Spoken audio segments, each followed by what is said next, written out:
Hello everyone, this is Dr. Pruett.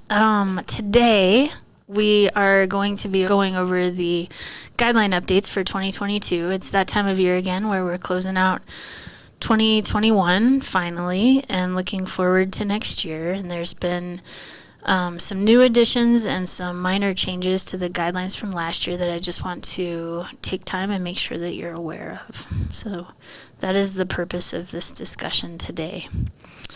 Before I go any further, I do want to just take advantage of this opportunity to tell you good job. The last 2 years, in the midst of a very big pandemic and life-changing circumstances, as EMS providers, you all have bent over backwards to take extra good care of patients in unprecedented times where call volumes are higher than ever. The demands on providers are higher than ever. Patients are sicker than ever. We're having more trauma, more overdoses, more cardiac arrests, and you guys have risen to the challenge and done a fantastic job in your patient care over the last 2 years. And I just want to tell you that that's recognized and appreciated, and I am so proud to be part of this team. And please keep up the good work. I can't tell you enough how proud I am of you and the job that you do.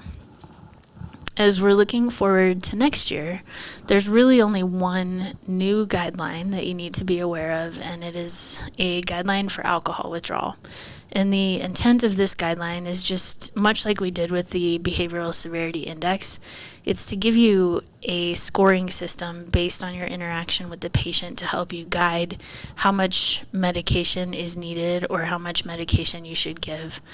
As you know, we have a large problem with alcohol abuse in our metro area, and this is really just meant to help guide care, especially as wait times in the emergency departments are a little bit longer. With alcohol withdrawal, the sooner we can address the signs and symptoms of it, the better it is for the patient. We're really trying to help them avoid delirium tremens or seizures, and so if we can recognize this in the field, get some benzodiazepine on board early to help calm down that withdrawal, it's better for our patient.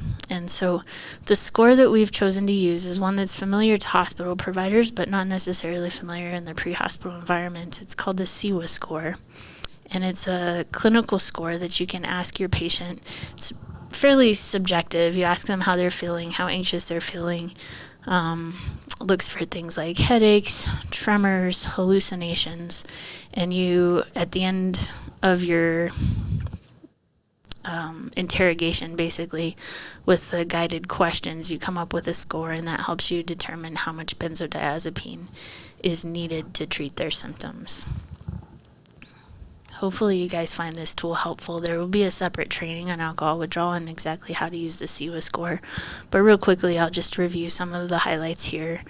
Most people that are addicted to alcohol and drink alcohol every day, regularly without fail, if they truly are addicted and their body has gotten used to having that substance on board, if they go somewhere between 1 to 3 days without having alcohol, they'll start to exhibit signs of withdrawal. And so really your window of alcohol withdrawal is 1 to 3 days. If you ask them when their last drink was, sometimes people can withdraw even after a couple of hours, depending how dependent their body and their brain is on having that substance. Or sometimes they can go 1 or 2 days with withdrawal symptoms. But really the peak is at 48 to 72 hours without alcohol is when you'll start to see the majority of symptoms in most people. And the way that alcohol dependence works is that alcohol works on our GABA receptors, which is the receptor that kind of calms everything down and is an inhibitory receptor and makes everything kind of sluggish. So think of someone who's intoxicated. They get a little bit sluggish with their movements, or their speech is a little more drawn out and slurred, or they have slower reaction times. That's because those GABA receptors are engaged and everything is inhibited, and that's a manifestation of alcohol intoxication. Now, just like everything in the body, there's a counterpart. So the counterpart to our GABA receptor is a glutamate receptor, and this is an excitatory receptor. So this is the the receptor that gets stimulated with like meth or cocaine or sometimes ketamine, everything is amped up. So they get fast heart rate, agitated behavior, very anxious behavior, just amped up. And so the glutamate receptor is the one that acts as a counter to the GABA receptor. And just like everything in our body likes to keep everything at homeostasis. So the GABA receptor is the inhibitory, and then glutamate is excitatory. And in general, most people live with a balance between the two, right? Well, when we have alcohol constantly on board, so we're talking about our chronic alcoholics here, over time the brain gets used to having ethanol available or alcohol available and kind of gets lazy and stops developing GABA because the ethanol is balancing out the glutamate receptor as opposed to GABA being the balance. And that's okay if ethanol is constantly present. Okay, our body has found a way to maintain homeostasis with alcohol on board. The problem is when you withdraw the alcohol, when you take the alcohol away, the body and the brain have kind of become lazy and there's no more GABA available to balance out the glutamate, and all of a sudden homeostasis is lost, and for a while the body and the brain are tilted towards glutamate, which is excitatory. And so this explains some of the symptoms that you see in alcohol withdrawal. They'll be tachycardic, they'll be hypertensive, they'll be agitated, they'll be anxious, they won't be able to sleep. And all of this is because there's no balance to the glutamate anymore. And so what we do in order to treat alcohol withdrawal is add benzodiazepines. They also act on that GABA receptor. We can't necessarily give GABA, right? And there's no alcohol on board. And so our solution to balancing out the glutamate, helping calm this person down, is to give benzodiazepines. And it acts on that same receptor to bring them back to normal. So that's why we give benzos in alcohol withdrawal. The thing we're trying to avoid in our alcohol withdrawal patients is something called delirium tremens, and this is a life-threatening kind of withdrawal.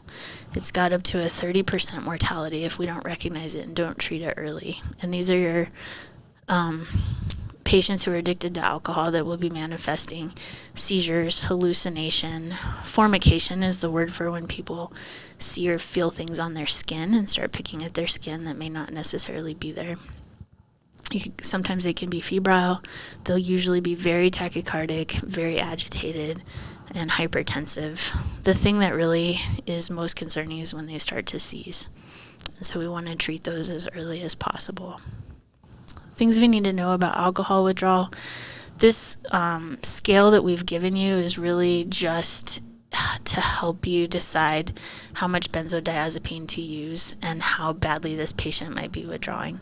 It's important to note that this scale can be pretty subjective, and so I would encourage you a couple of things when you're treating our patients in alcohol withdrawal is use your vital signs to guide your treatment. Things that are hard for them to fake, right? You can't really fake vital signs. If you're looking for fasciculations or agitated muscle movements, look at the tongue, because it's hard to fake tongue fasciculations. Or if they're actively vomiting or seizing, those are definite objective signs that someone is withdrawing. Go ahead and calculate that score. There'll be a tool available in ImageTrend for you to do that.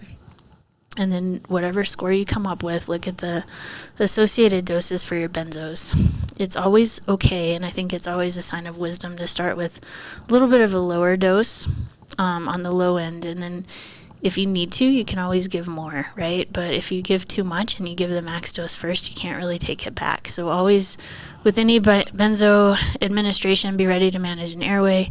Make sure you have capnography. Keep a close eye on that blood pressure. All of those things can be consequences of our medication administration, so be prepared for that. And I always think if you start with a little bit of a lower dose, you can give more if you need to after you reassess, but you don't necessarily need to always start at the high doses. It's a little safer to start low. So that is the only new guideline for this year. We put it together just to help you in your decision making for our chronic alcoholics and hopefully get the correct treatment on board a little bit earlier before they get to the hospital. And there will be more training on this forthcoming because I do realize that it's new. So, and if you have any questions, please feel free to reach out as well. I'm always happy to talk about this, and I know the 7/8 will be as well. In addition to this new guideline, there's just some minor updates that we have put together based on national guidelines and recommendations and the most latest evidence that I want to just cover with you really quick. One of the first things for our metro system that's kind of exciting is Kirtland Fire has joined the consortium of EMS providers in the metro area. So along with Bernalillo County Fire, AAS, and now Kirtland Fire will all be operating on the same guidelines. Kirtland Fire does have a majority of first responders, and so we'll be adding some first responder resources into the guideline pages that you may see. Shouldn't really affect any of our daily operations, but you'll see some more guidelines in there to accommodate the needs of the first responders from Kirtland Fire. It will be nice to have everybody operating on the same set of guidelines. In terms of updates this year, PALS has updated some of their guidance. The highlights from this year are that it is now recommended to keep the respiratory rate on infants and children between 20 to 30 breaths per minute if there's ongoing CPR with an airway in place, or you're providing rescue breathing in a pediatric patient with a pulse. So new respiratory rate is probably the biggest change. And then they confirmed some things that we have already known in cardiac arrest and airway management. So we know that early epi is better for survival both in pediatric patients and adult patients. So the earlier you can get that on board, the better. And then also we've been doing this for a while, but there's just further evidence that continues to show that using a supraglottic or BVM for airway management in a pediatric patient is just as good as intubation for outcomes in pediatric patients. So we know that the majority of pediatric cardiac arrests are respiratory in origin, so the sooner you can manage that airway, the better. Supraglottic and BBM is just as good as intubation. And then once you get that airway managed, you shock any shockable rhythms, you immediately start CPR. The next step, early epi, tends to have better survival. So all things we already knew, but good to reiterate. Probably the biggest change from this PALS update is the respiratory rate 20 to 30 if you have ongoing CPR with an airway or you're providing rescue breathing in a patient with a pulse. In addition to some pediatric considerations, over the last year we had some questions come up regarding use of the LifePak in AED mode for pediatric patients. We've had some good communications with Stryker and Physio and some of the engineers from that company who have assured us that it is safe to use the LifePak in AED mode for pediatric patients that are older than 1 month. So the only patient population where the AED should not be used to defibrillate is children who are less than 1 month old.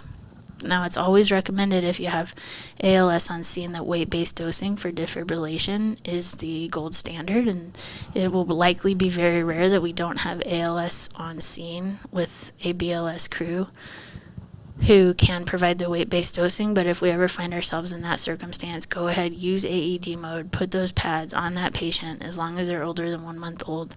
Some electricity and a shockable rhythm is better than none. So go ahead and use the AED mode if it is indicated.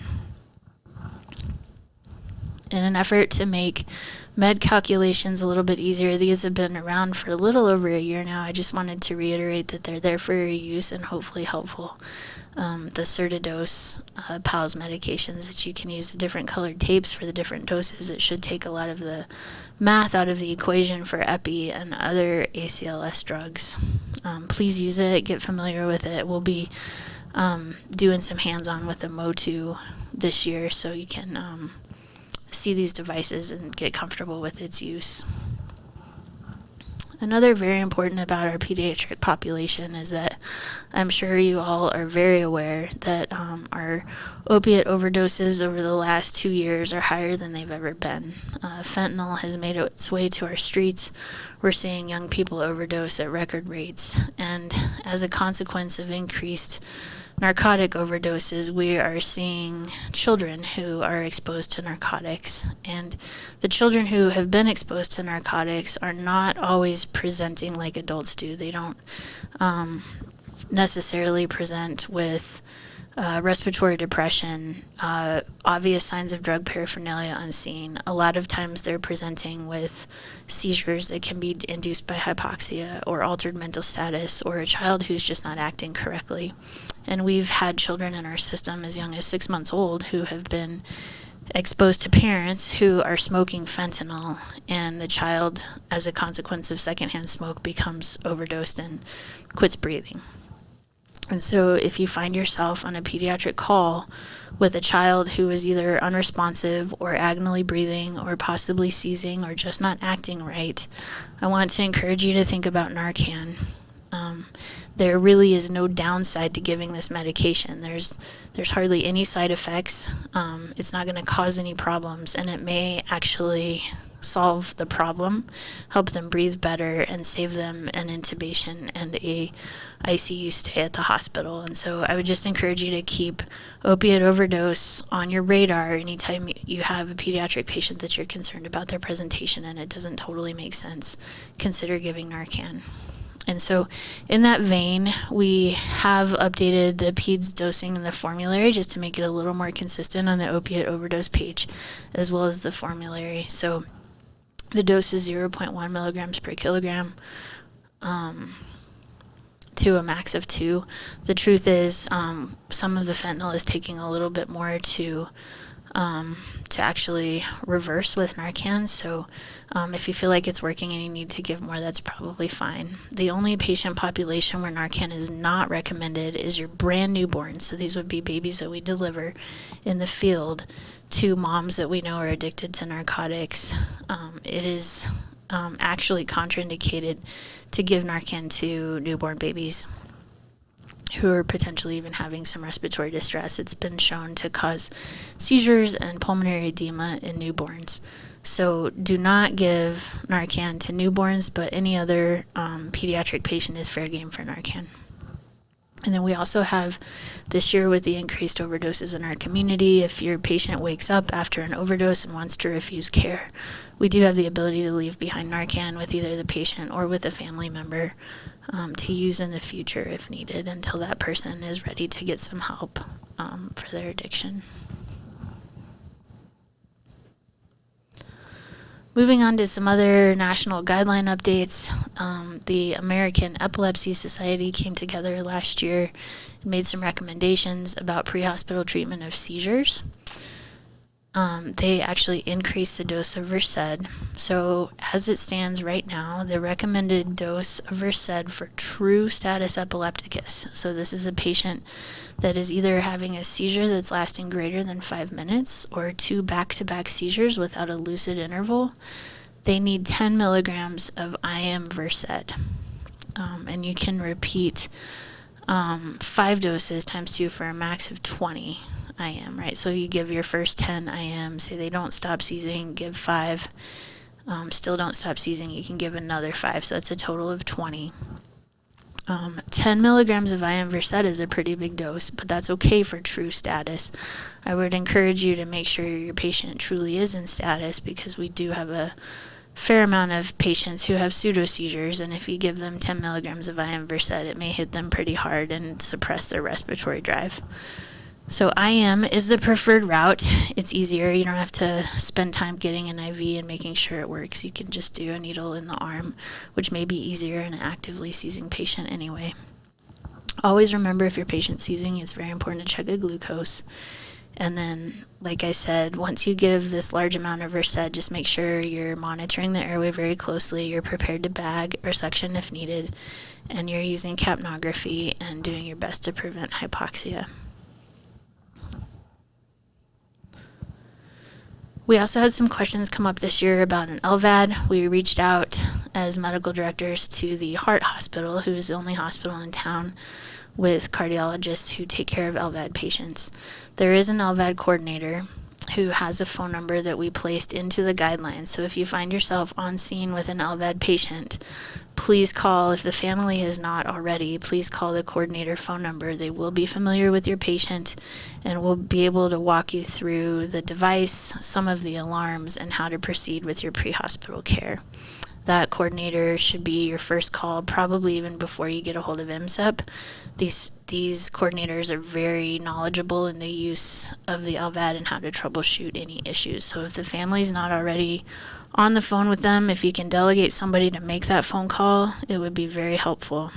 If you do find a patient with a pump that does not appear to be working, that is alarming, or with a dead battery, and you've done all of the troubleshooting that you can, CPR is only indicated, and this is by national standards right now, if the end tidal is less than 20 and the pump is not working. Our coordinators have asked that we do not use any automated CPR devices, and so this will be hands-only CPR. To use in LVAD patients, no Lucas or auto pulse use here, with fear of dislodging the device. And then this would be an exception to transporting cardiac arrest patients as well. Any LVAD patient, no matter what kind of status they're in, even if you're having to do CPR, go ahead and transport directly to the heart hospital, because functionally these patients with an LVAD in place will be in persistent PEA even when they're alive and well and talking to you. So it's very hard to make any clinical decisions without some hospital support staff present. So you run on an LVAD patient, make sure you're contacting the coordinator. They'll help you go through the alarms and any of the device troubleshooting that you need to. If there is no pulse and the device does not seem to be working and the patient is unconscious and unresponsive with an end tidal less than 20, you can go ahead and start CPR. Just do not use any automated devices for CPR, and then transport those patients to the hospital right away. If you have any questions, I'm happy to talk about LVADs. There's a whole separate teaching on them as well. This is just wanted to highlight the changes in the guideline for you. And some good news from the EMS Bureau at the state. There's been some updates to the state scope of practice. So EMT intermediates are now allowed to give narcotics and Toradol without having to contact an MSEP for approval, which is a really big deal for our very rural state that has a lot of intermediates out there who now can provide a little extra care to their patients. We also updated the pain guideline to recommend that you start with fentanyl 100 micrograms at a time for a single dose. You can go up to a max of 3 micrograms per kilo, but just like always with any medication, it's good to start low and then add more if you need to. And just a quick reminder that ketamine is still only a special skill for AAS, and only AAS providers should be administering ketamine in our system. Okay, in reviewing some of the American College of Obstetrics recommendations, just wanted to reiterate in our guidelines, you'll see this updated as well, that if you are with a patient where defibrillation is indicated, that should not change based on pregnancy status. So it's still safe to defibrillate a pregnant lady if that is indicated. The priority is always to save mom. If you save mom, you can save baby.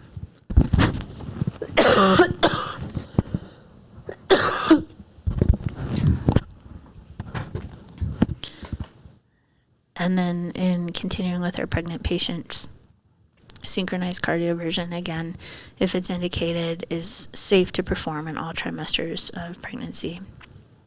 And a quick reminder about preeclampsia, you don't have to wait until an eclamptic patient is actually seizing to give them magnesium. If they meet the criteria for preeclampsia, there is some guidance to administer magnesium for hypertensive mothers with a headache in the pre-hospital setting before they actually have a seizure. Quick reminder on hypothermia, that some of our hypothermic patients are some of our most successful ECMO candidates, and so on the hypothermia guideline, we just included some ECMO consideration on there. And then we adjusted the hyperkalemia protocol as well. Nothing really major has changed on here. We still want to give albuterol very early. That's the fastest and most efficient movement of potassium out of the bloodstream and into the cell where it needs to be. So give albuterol first if you need to. And the QRS is wide, greater than 120. This is where you'll be giving calcium. And if your patient is acidotic, we're going to be giving bicarb. So bicarb really only helps in the case of acidosis and hyperkalemia, and we're going to use our end tidal to determine if someone is acidotic or not. So if your end tidal is less than 20 and you have a hyperkalemic patient, this is where you're going to be administering bicarb. Also, an update to the SANE guideline. It used to be in the trauma section, but now we've retitled it for sexual assault and domestic violence instead of trauma sexual assault, because there's more to this patient population than just the trauma. The criteria for ED evaluation is still the same. That hasn't changed. EMS refusal criteria is still the same. The recommendations are more for how and when to call the SANE nurse. They are on call or available 24/7, but it's really nice to give them a heads up from the scene so they can meet you at the facility. These patients don't have to go to the ER unless they meet the criteria that's already specified, but the nurse does need some time to get to the center to be able to meet you there. And these patients have the option to go with anybody basically that they choose to or feel comfortable going with. So they can go with law enforcement, EMS, they can go POV, or there's a rideshare option as well to get them to the care that they need. And those are just the updates for this year. Looking forward to this year and the things that are upcoming, I would really just like to focus on fundamentals in our patient care this year. I would love to see us do an excellent job managing airways. Quick reminder about good BVM technique with the 2 thumbs down, lifting that jaw into the mask, using 2 providers, adjunct airways as needed, and making sure we're using capnography on any airway call that we find ourselves on. And also just the importance of documentation as we're starting to look at more metrics in our system and how we're doing. Your use of drop downs for any procedure that you do, any medication that you do, any intervention that you do really helps us gather data and understand what's going on in our city in terms of the medical care that we're providing and the things that we're doing. So this year, if we could really focus on good documentation, specifically using those drop downs, it really helps us as we're looking at system-wide trends. Another thing that really helps with monitoring trends is just being as accurate as you possibly can in your provider impression, as we're trying to track overdoses or childbirths or use of seizure medications. Whatever the situation might be, the more accurate you are, the more it helps us look at things as a system and try to make things better. And a quick reminder, we're in a very fortunate position right now doing a big study with Massimo regarding cerebral oximetry. And I would just encourage you, if you can remember, and on your cardiac arrest, please put that oximeter on people's foreheads to help monitor and gather this data. It's a very important study. It could be a groundbreaking study, and in the future might change the way that we do cardiac arrest. It's got a lot of potential, but in order for it to work, we need to be using it on all of our calls. So just a quick plug for the Cerebral Oximetry project. I know it's a bit heavy, but I promise it's worth it. And the sooner we use it, the more calls we use it on, the sooner we'll have enough numbers for the study, and the sooner it will be done. So please just use the Cerebral Oximeter if you can remember. And then one other thing I'd like to see this year is just an increased use of humeral IO as opposed to tibial IO. The humerus is much closer to the heart, and if we're trying to get volume or medications into the heart to be circulated to the rest of the body, it's basically the equivalent of using a 16 gauge needle in the AC as opposed to maybe a 22 gauge IV in the finger. So the volumes that you can resuscitate with are much, much more. The flow is so much faster, and the efficacy of the medicine could potentially be even better. If you have a patient with diminished blood flow, there's a higher chance of it getting into the circulation if you're using the humoral IO site. So if you have any questions about placement for these, please reach out to training staff, 7-8, myself, any of the fellows will be happy to talk about that. But I'd like to see us get more comfortable with using this as an option for access. And it's going to be increasingly important as we're looking at incorporating ECMO in the future if COVID ever slows down. So basically, that's it. A lot of little updates based on national guideline recommendations. The only new one is the alcohol withdrawal guideline. Please look at that. Please get familiar with it. Please look through the numbers and ask questions if you have them. There'll be a training specifically on alcohol withdrawal to follow. And as always, if you have questions or concerns, please feel free to reach out. Always happy to talk.